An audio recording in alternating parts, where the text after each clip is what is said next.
Hello friends, आज हम बनाएंगे मशरूम मटर, जो कि देसी स्टाइल में मस्टर्ड ऑयल लिया है दोस्तों। मस्टर्ड ऑयल में जब भी सब्जी बनाएंगे ना दोस्तों, तो सब्जी जो है ना बहुत ही टेस्टी लगती है। इसमें आएगा थोड़ा सा धनिया और जीरा क्रश करा हुआ, और उसके साथ आ जाएगा आपका फाइन चॉप करा हुआ प्याज। और इसको हल्का सा आपने ब्राउन नहीं करना है, इसका सिर्फ तो ताकि इसका कच्चापन जो है ना निकल सके।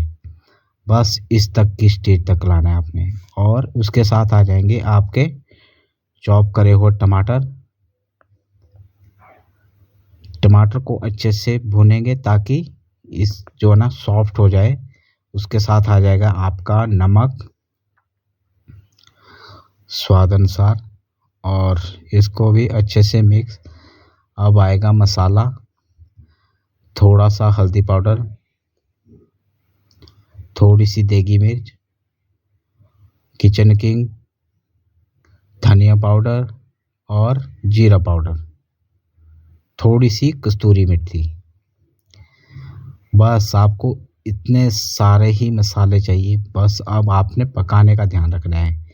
पकाना कितने देर है दोस्तों। ये आगे हमारे मटर और मशरूम। मटर मैंने कम यूज़ करे हैं और मशरूम थोड़े ज़्यादा। अब इसको करेंगे अपने मसाले में यूज़, जो कि अच्छे से भुन चुका था और अच्छे से तेल छोड़ दिया था दोस्तों।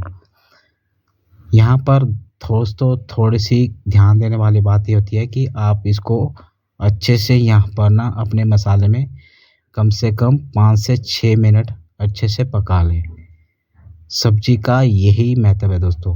जब आपका बेस रेडी हो जाता है, उसके बाद आपने यहाँ पर थोड़ा सा टाइम देना होता है।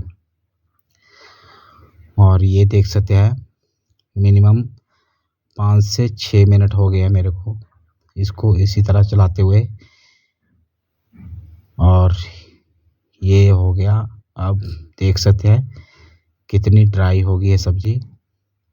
इसमें लगाऊंगा थोड़ा सा पानी दोस्तों। मैं गर्म पानी का यूज़ करता हूँ अपनी सब्ज़ी में, आप भी वही यूज़ करें ताकि इसका टेस्ट जो है ना बहुत ही अच्छा मेंटेन हो सके। और ये देख सकते हैं मिनिमम 10 से 11 मिनट के बाद आपकी बन के सब्ज़ी रेडी हो चुकी है। ऊपर से आ गया धनिया। ये है दोस्तों मशरूम मटर की सब्ज़ी, जो कि आप बहुत ही टेस्टी बनती है। बस ज़्यादा मसाले यूज नहीं करे मैंने। और वीडियो आपको अच्छा लगा हो प्लीज़ लाइक ज़रूर करिएगा। चैनल पे नए आए हो तो सब्सक्राइब और घंटी के बटन को ज़रूर दबाना है।